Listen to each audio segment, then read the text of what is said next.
Hello আসসালামু আলাইকুম সবাই কেমন আছেন? আশা করি সবাই অনেক বেশি ভালো আছেন। আমিও বেশ ভালোই আছি।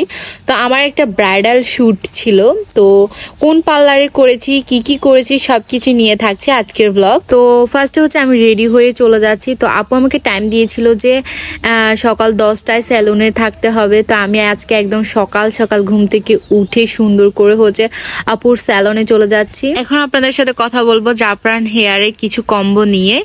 এটা মানে জাস্ট মারাত্মক একটা কম্বো, মানে কিছু বলার না। আপু এটা আমাকে সেন্ড করার পর আমাকে আগে বলেছিল যে এটা আমি আগে ইউজ করে দেন রিভিউ দেওয়ার জন্য।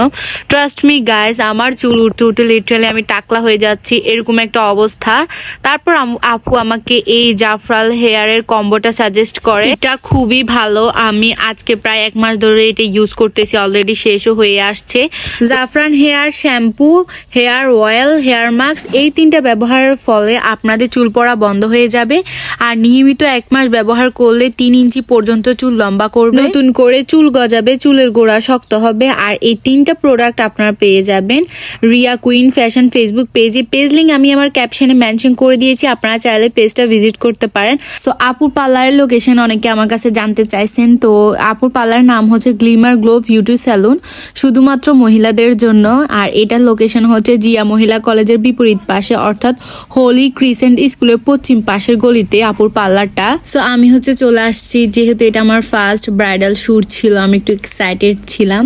তো সবার ফার্স্টে যাওয়া মাত্র আপু একদম আমাকে জড়ায় ধরছে, মানে মনে হইতেছিল না যে এটা আমাদের ফার্স্ট দেখা। সো ফার্স্টে আপুর পার্লারটা তোমাদেরকে একটু দেখিয়ে দিই, খুবই সুন্দর। ওনার পার্লার ডেকোরেশন আমার কাছে সবচেয়ে বেশি ভালো লাগছে। সো ফার্স্টে হচ্ছে আমি কিছু ট্রান্সলেশন ভিডিও করতেছিলাম, যেন পরে এগুলো অ্যাড করে দিই, আর সেটা আপনারা অলরেডি দেখে ফেলছেন। তা আমি এখানে ফার্স্ট টাইম লেন্স লাগাইছি, আমি কখনো আর লেন্স লাগাই নাই, তা আমি কান্না করে দিচ্ছি। তা আপু আমাকে বলতেছে যে ফার্স্ট টাইম লাগাইলে এমনটা হয়।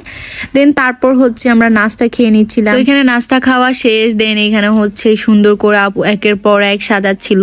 মেকআপ সম্বন্ধে আমার তেমন কোনো আইডিয়া নেই, তো আপু চেয়েছিল আমার স্কিন টোন অনুযায়ী আমাকে মেকআপটা করানোর। সো আপু এখানে মেকআপ করতেছিল, তারপর এখানে হচ্ছে সুন্দর করে চুড়ি টুড়ি সবকিছু পরিয়ে দিয়েছিল। দেন আমার আই মেকআপ ডান, তারপর এখানে ব্লাশ করতেছিল, দেন মেকআপগুলো শুকানোর জন্য একটু হাওয়া দিচ্ছিল। তারপর হচ্ছে আমি খেয়ে নিলাম লিপস্টিক লাগানোর আগে, কারণ লিপস্টিক লাগিয়ে খাইলে তখন আমি লিপস্টিক সহ খেয়ে ফেলবো। যাই হোক, এখানে কিন্তু আমাকে একটু সুন্দর লাগতেছিল না, সেটা আমি নিজেও জানি। তো তারপর হচ্ছে লিপস্টিক লাগাই দিল। দেন লিপস্টিক লাগানোর পর আমার লুকটাই চেঞ্জ হয়ে গেল। তো আমি হচ্ছে এখানে রেডি হয়ে বসে আছি ফটোগ্রাফার ভাইয়ার আসার জন্য। তো উনি আসতে আসতে আমি এখানে আমার কয়েকটা রিলস মেক করলাম। দেন এখানে কিছু ছবি তুলতেছিলাম, তারপর ফটোগ্রাফার ভাইয়া চলে এসেছে। সো উনি আমাকে একের পর এক পোস্ট দিতে বলতেছিল, একবার বলো এভাবে করো, একবার বলো ওইভাবে করো। দেন অনেকগুলা পোস্ট দেওয়ার পর আমাদের ইনডোরের শুট শেষ হইলো ফাইনালি। ইনডোর শুটগুলো শেষ করে দেন হচ্ছে এখন আমাদের হচ্ছে আউটডোরের শুট আছে। তো এখন আমরা আউটডোর শুটের জন্য সবাই মিলে আমরা ডিসাইড করলাম যে নারকেল বাগানে আমাদের শুটটা শেষ করব। তো তারপর সবাই মিলে চলে গেলাম নারকেল বাগানে। আমি ফার্স্ট টাইম এসেছি নারকেল বাগানে। ছবির মধ্যে দেখলাম যে নারকেল বাগান অনেক বেশি সুন্দর, বাট এখানে এসে দেখলাম যে এখানে শুধু নারকেল গাছই আছে, আর কিছুই নেই। তো যাই হোক, এমনিতে সুন্দর আছে মোটামুটি। তো তারপর এখানে এসে সুন্দর করে পোস্ট মাস্ক মেরে সুন্দর করে শুটগুলা শেষ করলাম।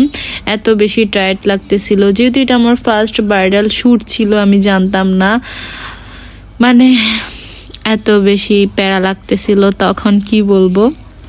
সো যাই হোক, তো কষ্ট করে হলেও আমি শ্যুটটা শেষ করি। দেন আপুর সাথে কিছু ভিডিও করি, ছবি তুলি। ভাই আপু এত ভালো, আমাকে এত বেশি আন্তরিকতা দেখাইছে, কি বলবো।